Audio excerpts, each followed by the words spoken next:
ওম শ্রী পরমাত্মনে নমঃ। আমার প্রিয় আত্মা, একজন সাধক কমেন্ট করেছেন, গুরুজি নাম জপের উপরে কিছু বলুন। নাম জপের মাধ্যমে আমরা পরমানন্দ এবং পরম শান্তিরূপী ঈশ্বরকে কিভাবে পেতে পারি। মিত্র, নাম জপ প্রকৃতপক্ষে ভক্তিযোগেরই একটা অঙ্গ।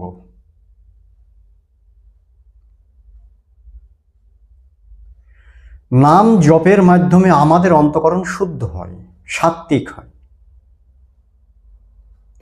আমাদের মধ্যে যে তমগুণ এবং রজগুণ জনিত যে আবরণগুলো আছে সেগুলো ধীরে ধীরে নষ্ট হয়। কারণ নাম জপের মধ্যে যে ইষ্ট থাকেন, যেমন অনেকে শিব মন্ত্র জপ করেন, অনেকে বিষ্ণু মন্ত্র জপ করেন, অনেকে রাম মন্ত্র জপ করেন। তো সেই যে ইষ্ট মন্ত্রের ভিতরে আছেন, তিনি আমাদের এই অন্তঃকরণটাকে শুদ্ধ করার জন্য অনেক প্রকারের উপায় আমাদের বুদ্ধিতে দেন, যার ফলে সেই বুদ্ধির মাধ্যমে আমরা তমগুণ এবং রজগুণকে ধীরে ধীরে নষ্ট করি। এবং আমরা যে ইষ্টের জপ করি তার শক্তি স্বভাবত আমাদের ভিতরে আসে, এটা নিয়ম। আমরা যদি রাবণের মন্ত্র জপ করি, রাবণের মতো বুদ্ধি আমাদের ভিতরে আসবে। আমরা যদি রামের জপ করি, রামের মতো বুদ্ধি আমাদের মধ্যে আসবে। ঠিক তেমনি যার যেমন ইষ্ট, তিনি যে স্বভাবের হন, সেই স্বভাবগুলো অটোমেটিক আমাদের ভিতরে আসতে থাকে। এটা নাম জপের একটা সুন্দর দিক।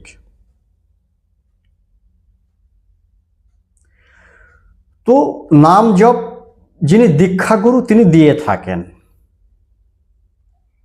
এই বিষয়ে একটু বলতে হয়, যে দীক্ষাগুরু নাম জপ নিজে করেছেন এবং ইষ্ট দর্শন করেছেন, সগুণ সাকার রূপে ইষ্ট দর্শন করে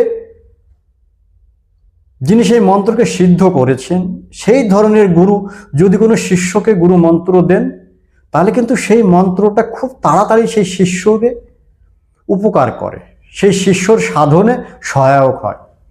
কারণ মন্ত্র জাগরণ হয়ে আছে অলরেডি।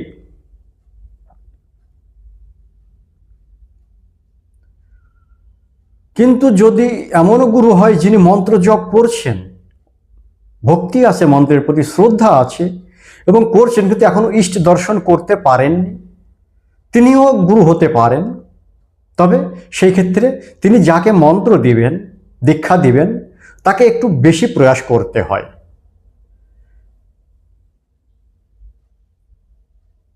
কিন্তু অধম গুরু যে,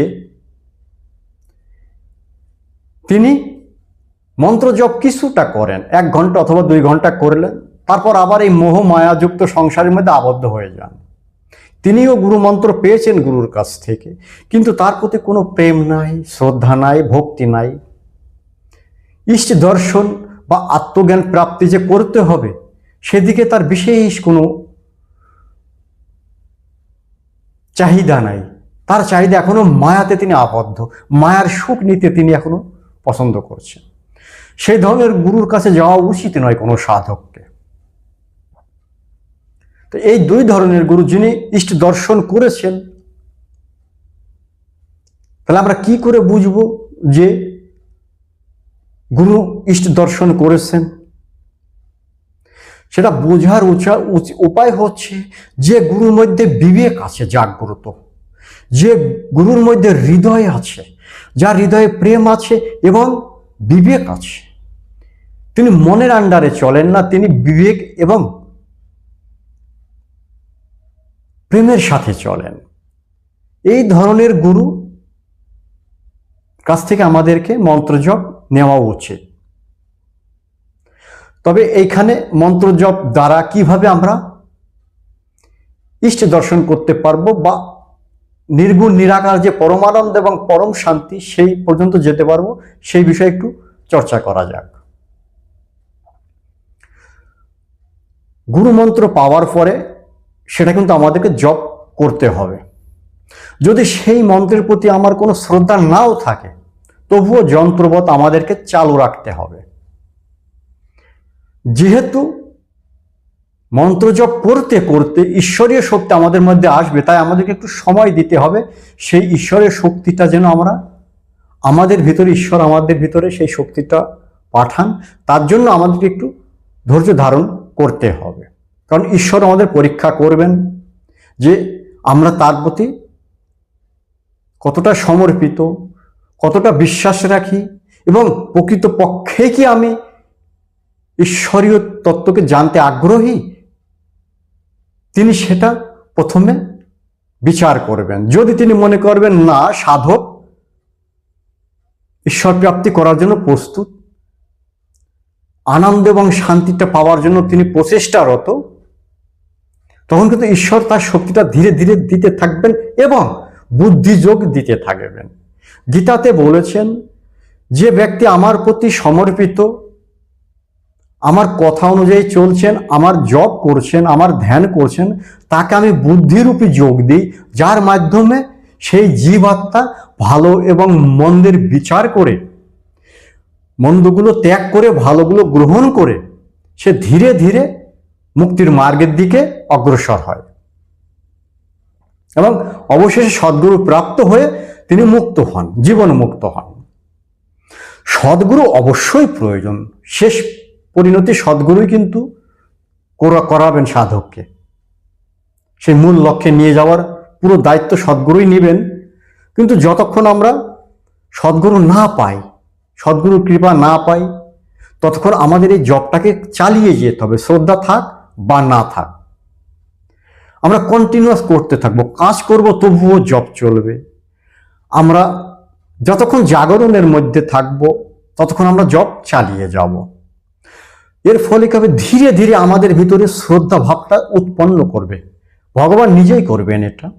এবং বলা যেতে পারে, যেমনই তমগুণ এবং রজগুণ নষ্ট হতে থাকবে, সত্যগুণ আসতে থাকবে, শ্রদ্ধা স্বাভাবিক রূপে স্থাপিত হবে। এটা সত্যগুণের একটা নিয়ম। অতএব কন্টিনিউয়াস আমাদের জবটা চালিয়ে যেতে হবে। এবং জব করতে করতে একসময় আমরা দেখব আমাদের জীবনে যে ছোটখাটো দুঃখগুলো আমাদের খুব যন্ত্রণা দিচ্ছিল, পীড়াদায়ক ছিল, এখন সেই দুঃখগুলো আমাদের এখন আর কোনো যন্ত্রণা দিতে পারে না। এখন মনেই হয় না কি কেউ আমাকে আর দুঃখ দিচ্ছে, কারণ আমাদের মধ্যে সেই ঈশ্বরীয় শক্তি ধীরে ধীরে বৃদ্ধি পাচ্ছে এবং সেই শক্তি কিন্তু স্টেমিনা রূপে কাজ করছে। দেখা যায় যার স্টেমিনা, যার আত্মবিশ্বাস যত দৃঢ় হয়, তিনি তত সহন শক্তিশীল হন। অতএব জপটাকে চালিয়ে যেতে হবে। এবং যখন জপের প্রতি শ্রদ্ধা হবে, তখন তার কোনো কথাই নাই। তখন তো আমরা যতক্ষণ জেগে থাকবো জপ চলবেই। অনেকের আবার ঘুমের মধ্যেও জপ চলতে থাকে, যিনি 24 ঘন্টায় এই জপের পিছনে লেগে আছেন, যে কোনো ভাবে হোক এই ভব সংসার থেকে আমাদেরকে মুক্ত হতে হবে। মন্ত্রটাকে একদম রামবাণ হিসাবে তিনি নিয়েছেন।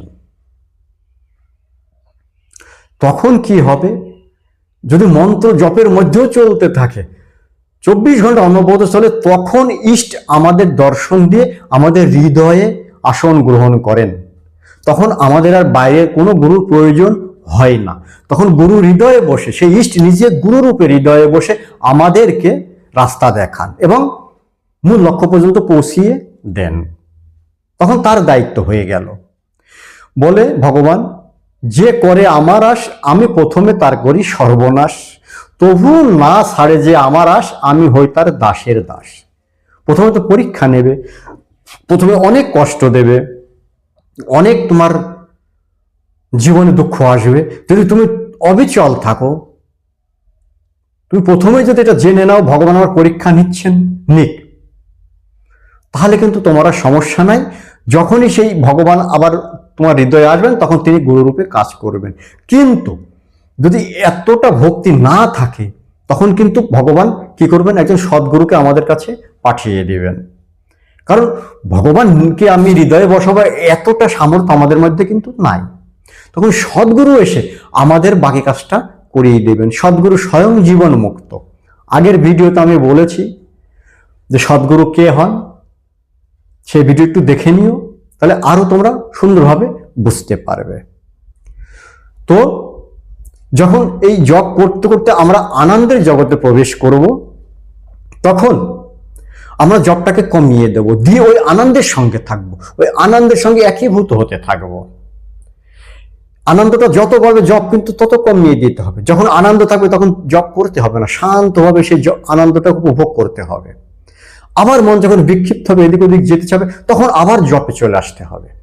যারা জপের মাধ্যমে যেতে চাচ্ছেন পরমানন্দ পরম শান্তি পর্যন্ত, এইভাবে জপটাকে কিন্তু ছাড়া যাবে না ততক্ষণ পর্যন্ত যতক্ষণ ওই আনন্দটা পরম আনন্দের সঙ্গে একীভূত না হয়, আমাদের আত্মজ্ঞান না হয়, আমাদের সমাধি প্রাপ্ত না হয়, অহংকারটাকে সম্পূর্ণরূপে বিলীন না হয়, ততক্ষণ পর্যন্ত আমাদের এই জপটাকে ধরে রাখতে হবে। ধরে রাখার মানে এই নয় কি চালিয়ে যেতে হবে, যেহেতু আনন্দই পরমানন্দের একটা অংশ। আমরা জীবাত্মা, আমরা পরমাত্মার অংশ, অর্থাৎ আনন্দ যেটা সেটাই কিন্তু আমরা আমাদের অংশরূপে আমরা জীবাত্মা। জীবাত্মা আনন্দ স্বরূপ বলা হয়েছে। তো আনন্দটার সঙ্গে আমরা প্রথমে থাকবো, আনন্দটাকে উপভোগ করবো জীবাত্মা রূপে। তারপর উপভোগ করতে করতে যখন উপভোগ কর্তা শান্ত হয়ে যাবে, শুধুমাত্র সেই আনন্দটা থেকে যাবে, সেখানে শুধু আনন্দ আর আনন্দ, কোনো ভোগ কর্তা নয় আনন্দটাকে, মানে আনন্দই আমার স্বরূপ, এমন একটা ভাব, তাকেই বলা হচ্ছে পরমানন্দ এবং পরম শান্তি। ধীরে ধীরে আমরা সেই পরমানন্দের সাথে পরম শান্তিও থাকে, আবার পরম শান্তির সঙ্গে পরমানন্দও থাকে। তো আমরা এইভাবে ধীরে ধীরে মূল লক্ষ্য পর্যন্ত পৌঁছাবো।